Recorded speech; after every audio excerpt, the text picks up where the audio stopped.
તો સુરતમાં કેન્દ્રીય મંત્રી સી.આર. પાટીલનો સંવાદ નવસારી જિલ્લા ભાજપ દ્વારા કાર્યક્રમનું આયોજન કરવામાં આવ્યું। નવસારી ભાજપના અનેક હોદ્દેદારો આ કાર્યક્રમમાં હાજર રહ્યા। તાલુકા જિલ્લા પંચાયતના સભ્યો પણ ઉપસ્થિત રહ્યા હતા।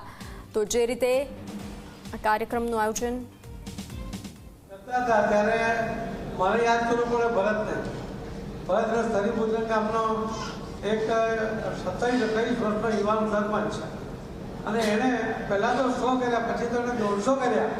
દરેક ઘરનું પાણી સીધું જમીનમાં ઉતરે એના માટે એણે જે બધા ગામ લોકોને સમજાવ્યા અને જે એક ડ્રમની ડિઝાઇન હતી એ ડ્રમ અમને પૂરા પાડ્યા।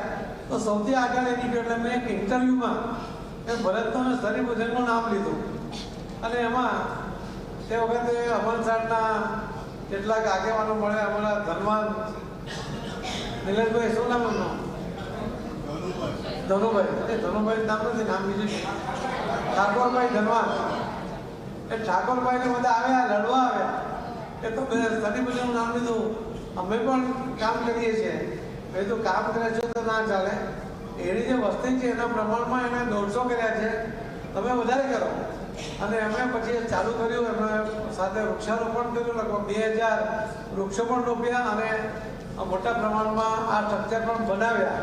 તો આ જે સ્પર્ધા હોવી જોઈએ, મારે આપણું આહ્વાન છે બધાને કે તમે નક્કી કરો, ભૂરાભાઈને બધા ભેગા થઈને ધારાસભ્યોને બધાને ભેગા કરો, આગેવાનો ભેગા કરો, કેટલું ઇનામ આપવું છે, તો કેટલા સ્ટ્રક્ચર બનાવે તેના માટે કેટલું ઇનામ આપવું, તો તમે નક્કી કરો કે તમારે ત્યાં 1000 હેક્ટર જમીન છે અથવા એકર જમીન છે વીઘા, તો આપણે દરેક વીઘામાં એક થઈ જાય 100%।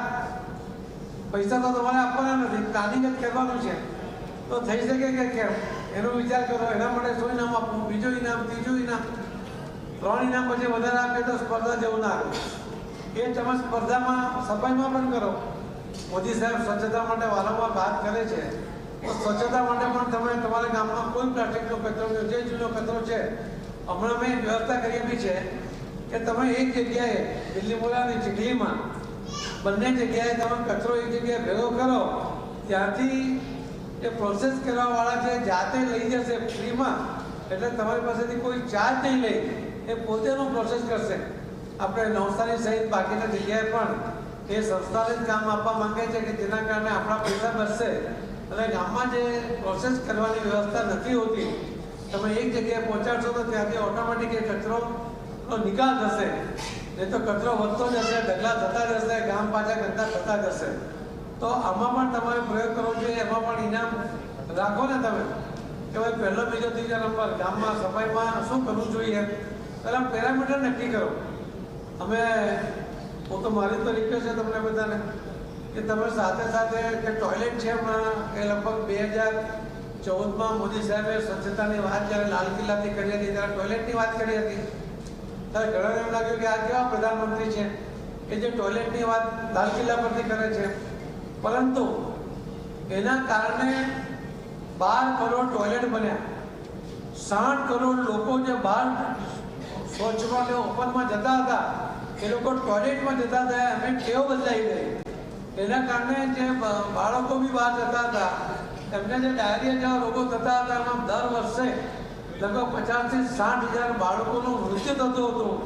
પહેલાં 5 વર્ષની અંદર જ લગભગ 3 લાખ બાળકોને મૃત્યુમાંથી બચાવી શકાયા। આ કોઈ મોદી સાહેબની સરકારનો રિપોર્ટ નથી, આ WHO રિપોર્ટ છે કે જે આખા વિશ્વના તમામ દેશો માટેના સર્વે કરતા હોય છે, તે પૈકી અને ભારત માટેનો જે રિપોર્ટ આપ્યો છે તેનો રિપોર્ટની વાત કરું છું। બીજો રિપોર્ટ હજુ 24 સુધીનો આવવાનો બાકી છે, એટલે એનો ઉલ્લેખ નથી કરતો, પણ પહેલાં જ 5 વર્ષની અંદર આટલા ફાયદા થયા। આપણે નળથી જલ આપવાની વાત કરી। મારે સરપંચોને કહેવું છે કે તમે તમારા ગામના નેતા છો, મુખ્યમંત્રી તમે જ છો, તમારા ગામમાં પાણીની યોજના બરાબર ચાલે છે કે નહીં, બધાને ત્યાં પાણી આવે છે કે નહીં,